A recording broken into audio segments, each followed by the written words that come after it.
The Muslim League of Muhammad Ali Jinnah divided India into two nations, which then became three. Now the grand old party of India, the Congress, has gradually aligned itself on the similar lines as it veers further and further away from the idea of India. Congress, after releasing its manifesto, is being dubbed the modern Indian Muslim League. However, its Muslim League character is much more than just the manifesto. Let us look at four major incidents that gave us a deeper look into this trend. The noisy bugle of caste census has been blown by the Congress all across the country. They go from place to place and sing it aloud. But the nation has moved on in the last decade, and the noise is exactly that, noise.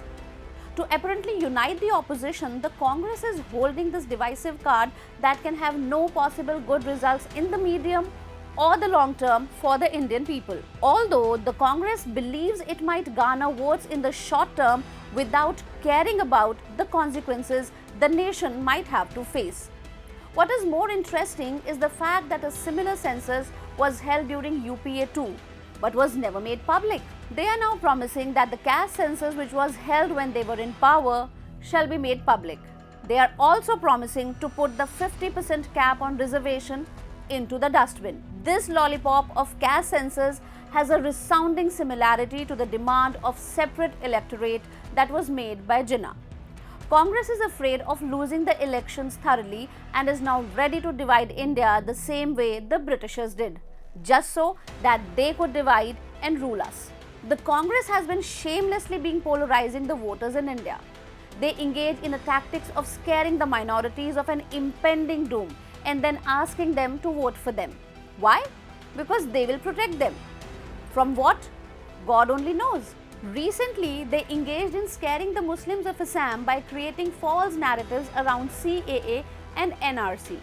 They spread the rumors that the citizenship of Muslims in India is in danger and they might be left without a country if they let it happen. However, the fact is that Assam has the second highest population of Muslims in India after Jammu and Kashmir. We are all well aware of the appeasement politics of Congress that has been deepening the cracks between the Indian communities. It started with the Shah Bano case. The Supreme Court of India passed a judgment which made a Muslim woman's husband liable to pay her maintenance after divorce.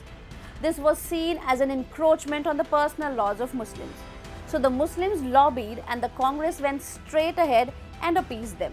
What did they do? They undid the judgment by passing the law in the parliament. You might be wondering what is the problem with that? Well, by that time, most of the major religious communities of India had their personal laws codified. The Congress, instead of taking the right stand and codifying even Muslim personal law, made sure that they consolidate the Muslim vote bank by appeasing as their Masiha. Well, the party that keeps shouting and screaming about saving the constitution does not fare too well when facts are looked at. The Congress has in states of Andhra Pradesh and Karnataka promised or has already given reservation based on religious grounds. And the funny thing is that religion is not a ground of reservation in the constitution. But just for their vote bank politics, they are willing to stoop to any measure. None will ever forget the Prime Minister of India making the statement in Parliament that shook the country.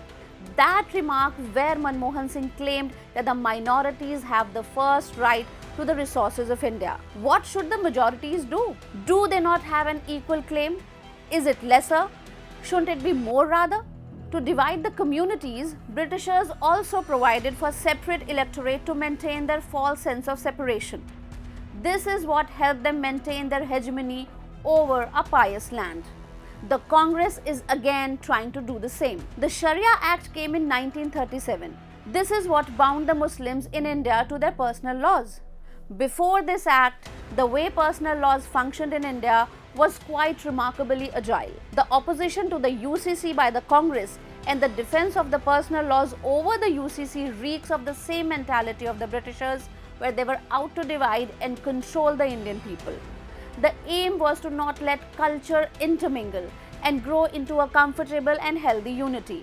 Because if the people of India unite, they would refuse to be manipulated and enslaved. Congress has been the inheritor of Britishers when they left.